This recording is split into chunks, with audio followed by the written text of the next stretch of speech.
Hello friends, this is Jennifer Terri and welcome to my channel. In this video, we will talk about the outbound travel. So, with the current inbound travel restrictions, many people have asked, is outbound travel still allowed? Are Filipinos allowed to go to any of the 35 banned countries? And what are the requirements? So to answer your question, outbound travel is still allowed. Filipinos can exit the country for leisure or to reunite their loved ones overseas. And there is no outbound travel restriction for Filipinos to travel to the 35 countries. Okay? So the current ban has no effect to the outbound travel. Okay? So the rules since October, when the outbound travel was lifted, is still the same. There is still existing protocols. So in this video, we will talk about Philippine outbound travel requirements. What papers do you need for your exit to the Philippines? So for overseas Filipino workers, you'll need your Filipino passport. You'll need, of course, your visa and whatever travel and health documents specified by your country of destination. You also need your OEC or your Overseas Employment Certificate, your employment contract, and if your country of destination or your airline requires you'll need to provide a negative COVID result. Now, for students and participants of exchange visitor programs, so Filipinos who are leaving the Philippines because they're going to study or participate in an exchange visitor program, you'll need your Filipino passport, your visa, your CFO if you are a first-time traveler, and again, a negative COVID result if that is a requirement of your airline or your country of destination or your transit countries. Now, for Filipinos on tourist visas, you'll need your Filipino passport, the visa if the country that you're going to requires a visa prior to arrival, a confirmed round-trip tickets, that's very important, a travel and health insurance. So this is a very important requirement as well, just to cover disruptions and hospitalization in case of COVID-19 infection. So your health insurance should cover COVID-19 infection. And an execution of a Bureau of Immigration form acknowledging the risk of your travel. For this one, I'll have the link in the description box so you can fill it up and print it so you can bring that to your travel. You have that ready. And again, a negative COVID result if that is a requirement of your country of destination or your transiting country or your airline. So just a clarification, the COVID-19 negative result is not a requirement by the Bureau of Immigration or the Philippine government. You don't need that. You don't need, the Philippines doesn't ask you to have that. But again, your country of destination or your transiting country or your airline might require you to have that. And for Filipinos on tourist visas, the Bureau of Immigration is very strict on this, and whatever is the purpose of your travel, you'll need proof of that. Okay, so if you're going or leaving the country on tourist visa, let's say to meet, to reunite with families, you'll need to prove, that you are going to meet your family, or you're going for leisure, you need to prove that as well. So I won't go in detail with that because it's really very, it varies with the purpose of your travel. But just a reminder that tourist travelers could undergo 2 inspections in the Bureau of Immigration. So the first one would just be the basic, that you'll have your visa, you have your passport, you have the insurance.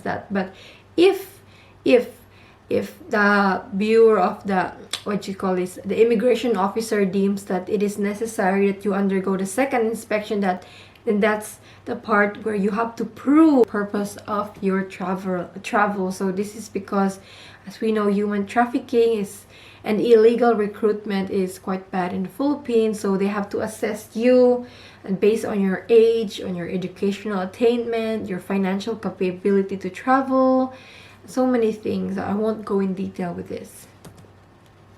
What else? So Filipinos who are permanent residents of foreign jurisdictions. So example, you're a green card holder, you're leaving the Philippines or exiting.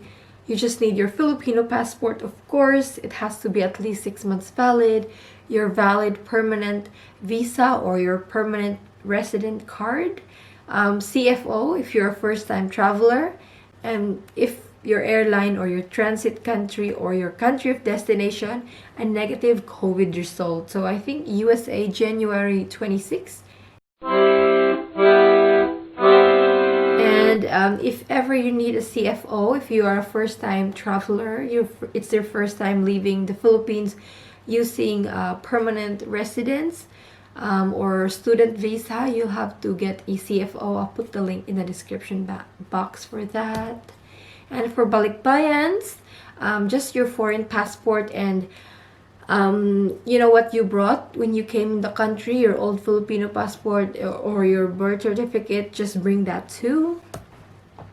And for a Filipino spouse and other partners of foreign nationals, okay, you're a Filipina married to a foreigner, your Filipino passport, of course. If you are what visa you are holding, of course, the visa. So if you're a permanent resident, just bring your permanent resident card too, if you have one.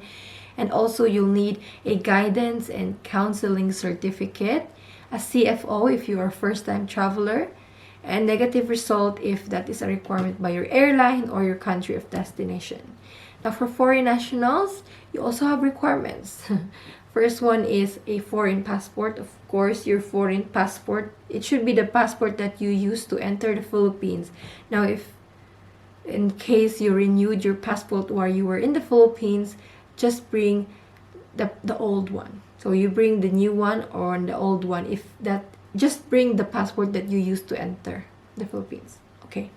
And your negative result, if that is a requirement of your airline or destination, an immigration clearance certificate. Now this is different. This is called immigration clearance certificate. It is more commonly known as an exit clearance. So certain foreign nationals need to have this. So it is a requirement by law in the Philippines. It is a proof that as a foreigner, you have no pending obligations or derogatory records in the Philippines. So who needs to apply for an ECC? For an ECC or an immigration clearance certificate, there are two types, type A and the special one, type B. For type A, those who are temporary visitor visas who have stayed for over 6 months in the Philippines, tourist visa holders with orders to leave, expired or downgraded immigrant or non-immigrant visa holders, Philippine-born foreign nationals, bona fide seafarers. There's a list here. If you are any of these people and you will need an ECCA or an immigration clearance certificate. Now for this one, you can, if you have stayed in the Philippines for less than 1 year, you can get this at the airport. So you'll just have to pay. Now, if you have stayed more than 1 year in the Philippines, you'll need to book an appointment at an office of the Bureau of Immigration, whether it's the main office or a satellite office. You have to make an appointment to get your exit clearance A. The second type of exit clearance or ECC is called an immigration clearance certificate B.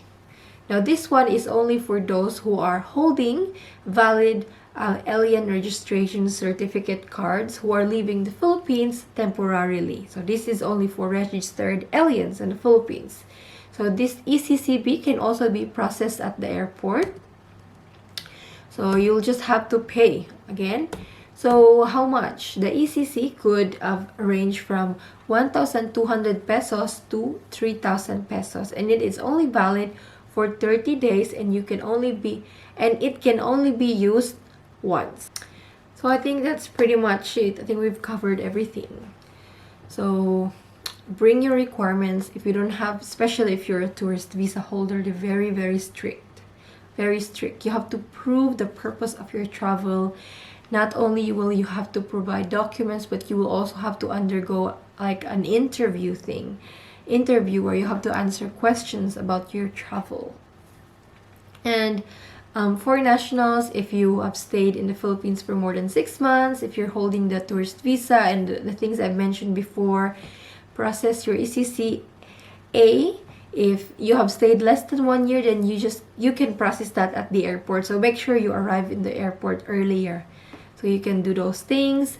And if you have stayed more than 1 year in the Philippines, then you'll have to book an appointment at a Bureau of Immigration office or a satellite office to get your ECC exit clearance. That is all for this video, guys. I'll put the link in the description box for my sources of information. And if you have any question, I'll put a comment down below.